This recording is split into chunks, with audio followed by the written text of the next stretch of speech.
So today we're going to learn about Cristobal De Oñate. Cristobal De Oñate is the father to Juan De Oñate, who was the first to colonize New Mexico and also the first governor of New Mexico. Juan De Oñate is also called the last conquistador. Well, let's talk about his father, Cristobal De Oñate. So Cristobal De Oñate has quite the track record.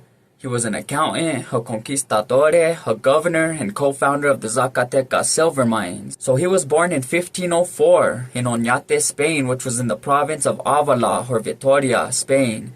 Now this was in northern Spain in the region known as the Basque region.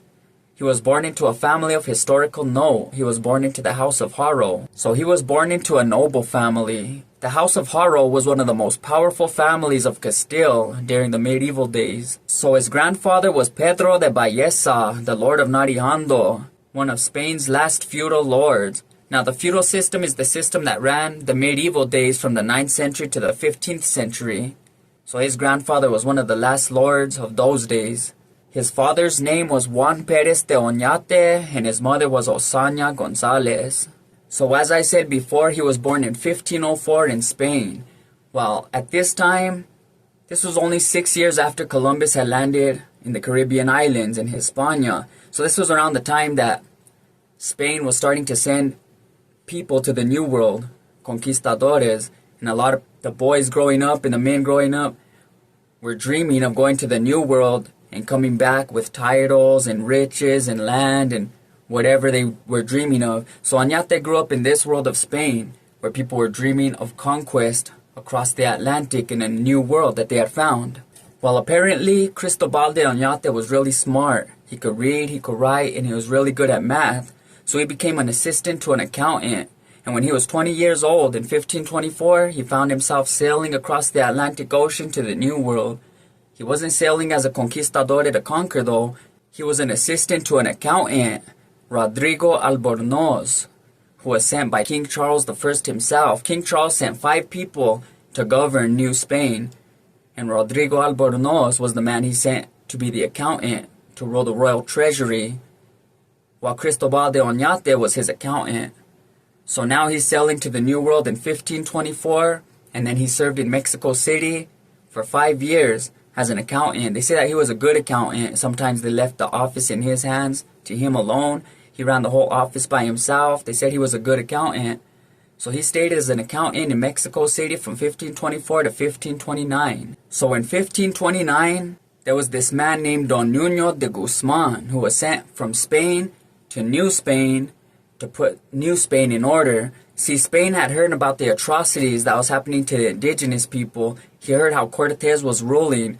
So he sent Don Nuño De Guzman to come and put New Spain in order, to establish Spanish law, justice. So Guzman landed in Panuco, Mexico in 1529 as a governor of Panuco, and he was there to set Spain in order, but instead he became even much worse than Cortes. He was known as the Butcher, a great tyrant.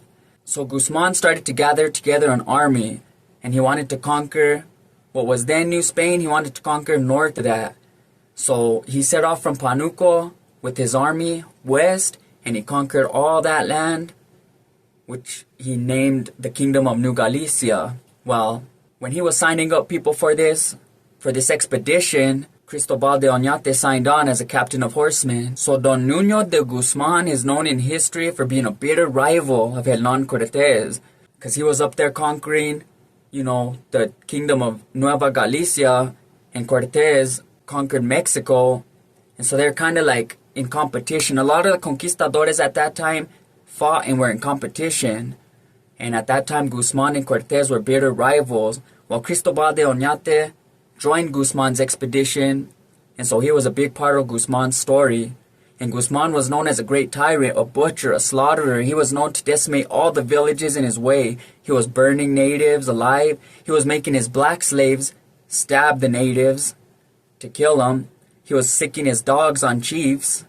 He was just known for being a great butcher and being much worse than Cortes. On one thing I was reading, it said he was the worst European to ever touch the New World. So Cristobal de Oñate joined Guzman on the expedition in the conquest of the territories of Nayarit, Jalisco, Colima, Aguascalientes, and part of Sinaloa, Zacatecas, and San Luis Potosi, a region that they newly named New Galicia, Nueva Galicia.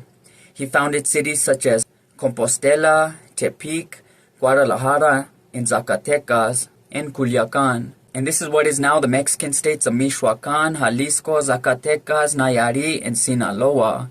From 1529 to 1544, Cristobal De Oñate was involved in all the major battles and conquests of that region. So in 1537, Don Nuño De Guzman was arrested and taken to Spain in chains for crimes against the indigenous people. He spent the rest of his life locked up, kind of like on house arrest, till he died in 1558. But anyway, when he got arrested in 1537, Cristobal De Oñate accidentally replaced him as governor, so he became governor in his place. They said he was more diplomatic, more peaceful. Instead of pulling out his sword and trying to slaughter everybody, he tried to think of a more peaceful and diplomatic way to make things right and even with the natives, try to balance things out. He was known as a peaceful man. Even later, when he had his silver mines, he was known to give money to the kingdom. He filled the treasury in Mexico City, and he was known to give money to the needy and feed the people of his land. Cristobal De Oñate also fought the famous Tenamaxtle in the Mixton War. Forgive my pronunciation, like always. I can't pronounce a lot of these names, but let me tell you a little bit about Tenamaxtle and the Mixton War. So Tenamaxtle was from a place called Nochixtlan, Zacatecas. Oñate was hired by Guzman to establish a village in Nochixtlan in December of 1531. The village was called Guadalajara to honor Guzman for being born in Guadalajara, Spain. It was officially founded on January 5th of 1532. So Tenamaxtle was from the Cascan indigenous people of Mexico. So he was Cascani. He was a leader of the Cascani people. Shortly after Guzman's conquest, he was baptized and converted to the Catholic faith, and he was given the name Francisco. So to history he is known as Francisco Tenamaxtle. So at first he swore allegiance to the Spanish crown. And since he was the leader of the Cascani, they called him Tlatoani. Forgive my pronunciation, but that was a pre-Columbian word used by the Aztec for their rulers. So he was known as the Tlatoani of the Cascani people, the Lord of Nochixtlan. But after seeing how the Spanish were treating his people, after seeing the encomienda system, how they were enslaving his people, taking all their stuff, just mistreating his people, then he decided to rebel. Between 1535 and 1540, the Cascanis allied themselves with a tribe called the Zacatecos and other chichimeca tribes, and they rebelled. Now, chichimeca tribes were the nomadic and semi-nomadic tribes of northern Mexico. Some people think that the Cascani are chichimeca tribes, but they had villages, so some say that they weren't. But either way, they allied themselves with the Zacatecos and the chichimeca, and they rebelled. So the Spanish captured 18 chiefs, they killed 9 of them, and that's what sparked off the Mixton War. In 1540, the Mixton War officially began. The Spanish suffered heavy losses. They named it the Mixton War for the area that it happened at. There was a hill, the Mixton Hill or something like that. Anyway, so the way that the natives would fight is they would attack, and then they would disappear back into the jungles and the forest, and then they would attack and they would disappear. It's guerrilla warfare. And the Spanish were suffering heavy losses and they were losing this war. They kept sending word to the viceroy, Antonio de Mendoza, but he wasn't taking it serious. They were suffering heavy losses. So in 1541, Pedro De Alvarado, who was the mayor of Guatemala at the time, was in the port of Navidad, and he was sent to help. Let me tell you a little bit about Pedro De Alvarado. That's a tongue twister, so I'm just going to call him Alvarado. Well, Pedro De Alvarado was one of Cortes's right-hand man. He was like Cortes's right-hand man during the conquest of Mexico. So when Cortes was in Tenochtitlan, Mexico City, when King Moctezuma let him in, he was in the city. Alvarado was like his right-hand man. What Cortes was doing was against the Spanish government, so Spain had sent soldiers to capture him. When he heard that they were on the way to capture him, he left Alvarado in charge of Mexico City, and he went to go fight the people who were going to capture him. Well, while he was gone, Pedro de Alvarado slaughtered a bunch of nobles and warriors that were practicing a ceremony because he thought that their ceremony was... He got scared. He thought they were like rebelling. He didn't know. He tripped out, so he slaughtered a lot of them. So when Cortes came back, the city was in chaos. When he left, it was in peace. When he came back, it was in chaos. So Alvarado could have been the whole reason why it popped off. I'm sure there was tensions, and eventually it was going to come to a boiling point. But Pedro de Alvarado, while he was in charge, kind of sped it up a little bit by slaughtering all those people who were practicing that ceremony. Now, this ceremony was called Toxatl. I can't pronounce it again, but I'll put the spelling. This was the ceremony they were practicing when Alvarado slaughtered them all. Later, he became the mayor of Guatemala, and he was putting together another conquest in 1541. He was going to go conquer more north and some other parts, you know. And so the viceroy at the time, Antonio de Mendoza, was going to go with him, and that's why he was in the port of Navidad. He was going to pick up Antonio de Mendoza, and they were going to go do what they were going to do. But Antonio de Mendoza told him that there was a rebellion, and he sent him so he could put it down. He thought Alvarado would be the man to just put down the rebellion like nothing. So he sent Alvarado, and Alvarado ends up getting there with Cristobal De Oñate. He wanted to take his soldiers and just attack the Peñole. The Peñole was the place they called the Rock, the place where the rebellious natives, the Chichimeca, the Cascan, and the Zacatecos were at. They had a rock for defense, a Peñole, and they had a few of them, but this was the main one. And so Alvarado was going to attack it and just think that that was it. So he did attack it. Cristobal De Oñate told him not to do it. He warned him not to do it, that it wasn't right. They had to wait for reinforcements, he said, before they could attack. There was too many of them. But Alvarado, in his pride, attacked the wall, the rock, with all his strength, and he failed. And once he saw that he was outnumbered, they had to retreat. And upon retreat, while he was running on his horse, one of his soldiers' horse slid in the mud, fell, hit his horse, and his horse landed on him, injuring him fatally. He died a few days later, but it said right before he died, he told Cristobal De Oñate that he was right and that he should have listened to him, a man who knew the land and the people more than he did.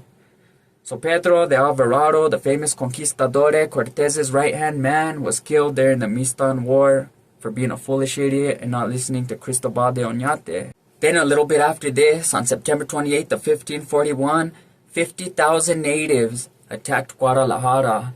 Cristobal de Oñate was in the city at the time, and all he had was 85 men and their families, some native allies, and a little bit of artillery. But it was night, because what's written is they attacked under the light of the moon. So they attacked at night, and what Cristobal de Oñate did was he sent the women to the top of the wall with crossbows, and he sent the men to the bottom to fight, half of the men. And then he came out of another exit where they couldn't see him, and he took more men around back, and he attacked them from the rear. So they thought that Cristobal had more men than he did. It was a strategy, and so they ran and they fled to the mountains. So he defeated that battle. If he would have lost, New Galicia would have lost, and New Spain would have been in grave danger.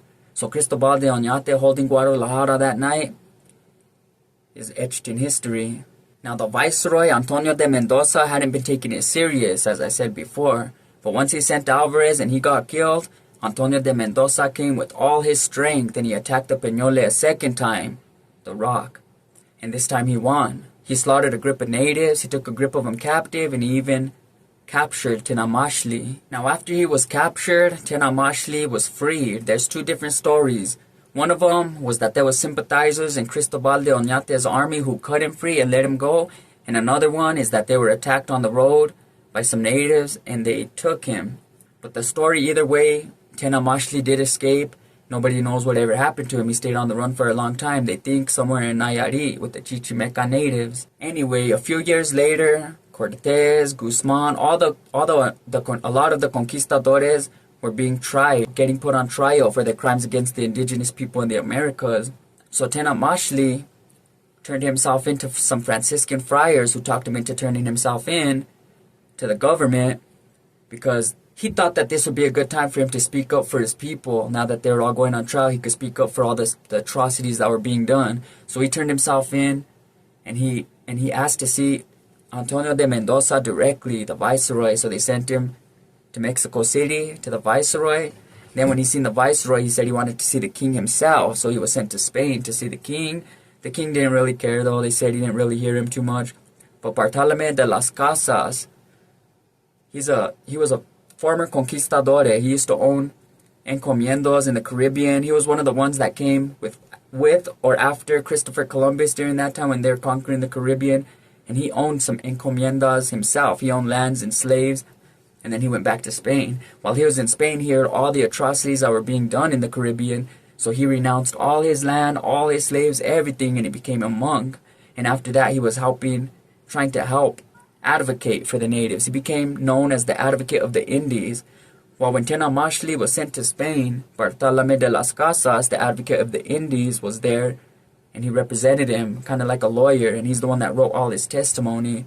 After the court system happened, though, nobody knows what happened to Tenamaxtle, but they do think he lived amongst monks for the rest of his life. Well, that's the story of Tenamaxtle and the Mixton War. And that's the story of Cristobal De Oñate fighting it. Cristobal De Oñate was governor and captain general 3 times, from 1536 to 37, then again in 1538. Then he replaced Coronado from 1540 to 1544. So Francisco Vázquez de Coronado went on his expedition north, his famous expedition north to what is now New Mexico, all the way up into what is now Kansas, the Great Plains, then back down. And I guess when he left for his expedition in 1540, Cristobal De Oñate replaced him as governor.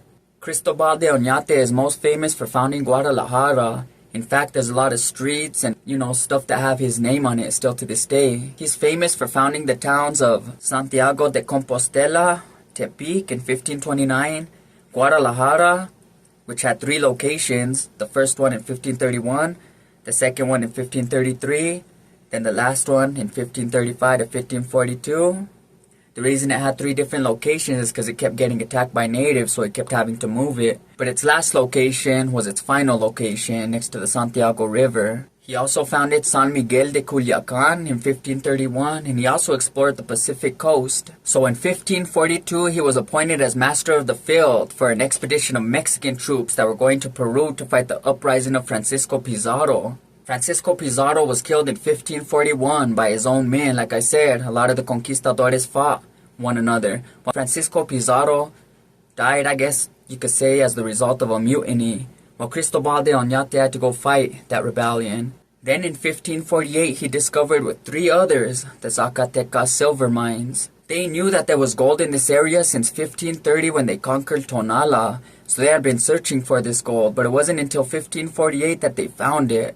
Juan de Tolosa, Cristobal de Oñate, Diego de Ibarra, and Baltasar Termino were the ones who found it and who founded the Zacatecas silver mines together. They became the most rich people in New Spain at the time. And it also caused, kind of like what the California gold rush did, that happened in Mexico. It was like the silver rush. Everybody was rushing to Zacatecas in that area, so it kind of enriched the kingdom. Sombrerete, Piñas, Fresnillo, Mazapil, and Nueva Zacatecas had haciendas with processing yards that were highly productive in lead and silver. By 1549, he had 13 mills and the first foundry operated by 100 slaves. I want to make a side note here. In this time, the Spaniards would enslave the native people no matter what. They would make them slaves. But Cristobal de Oñate was the first to make the rule that only the way he put it, the rebels in the hills, probably the chichimeca tribes that were rebelling, only the rebels were allowed to become slaves in his mines. He was granted 2 encomiendas, one in what used to be Culiacan, but is now Mexico State, and the other one in Tacambaro, which is now Michoacan. He was known to help the needy, he was known to give to the poor, he was known to fill the treasury of Spain with his silver. So with his silver that he made, he enriched the kingdom, not just himself, like a lot of conquistadores would have at the time. They would have just kept all their gold or sent it to Spain, hoarded it. He spread it out through the kingdom of New Spain. Cristobal de Oñate was known more of a diplomatic, more of a peaceful conquistador than Cortes and Guzman and other predecessors. But anyway, that's the story of Juan de Oñate's father, Cristobal de Oñate, who was a conquistador, an accountant, founder of the Zacatecas silver mines, a governor. Anyway, this is Tragedy. Thank you for watching. I hope you learned something new. I'm out.